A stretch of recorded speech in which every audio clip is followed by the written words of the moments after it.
అద్దంలో చూసిన వాళ్ళకి తమ భవిష్యత్తు కనిపించిందంట. ఈ అద్దం ఇటలీలో ఉన్న స్పిచియో డి రొమాగ్నా అనే పురాతన అద్దం గురించి చెప్పిన కథలు చెప్తున్నాయి.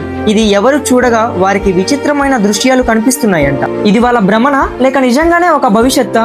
ఇప్పటి వరకు అది ఒక మిస్టరీగానే ఉంది. సూర్యుడు ఎంత వేడిగా ఉంటాడో మీకు తెలుసా? సూర్యుడి మధ్యలో ఉష్ణోగ్రత 15 మిలియన్ డిగ్రీల సెల్సియస్ వరకు ఉంటుంది. అక్కడ ఒక సూది పడిన వెంటనే ఆవిరైపోతుంది. అంత వేడిగా ఉంటుంది సూర్యుడి మధ్య. ఇంతటి శక్తి ఎక్కడి నుంచి వస్తుందో ఇప్పటికీ సైంటిస్టులు అర్థం చేసుకోలేకపోతున్నారు. ఈ ఎడారిలో రాత్రి సమయంలో వింత కాంతులు కనిపిస్తాయండి. టెక్సాస్ లోని మార్ఫా లైట్స్ ఎవరూ అర్థం చేసుకోలేని రహస్యం.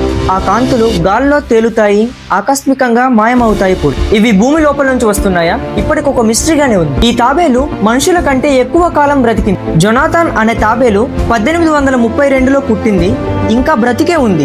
190 ఏళ్ల వయసుతో ఇది ప్రపంచంలోనే అత్యంత పాత జంతువుగా రికార్డు సాధించింది. కాలం దాటినా ఇంకా బ్రతికే అద్భుతం అంటే ఇదేనే. నీరు లేకపోయినా కూడా బ్రతికే జంతువు ఏంటో తెలిస్తే కింద కామెంట్ చేయండి. ఇలాంటి ఇంట్రెస్టింగ్ వీడియోల కోసం మన ఛానల్ ని సబ్స్క్రైబ్ చేసుకోండి.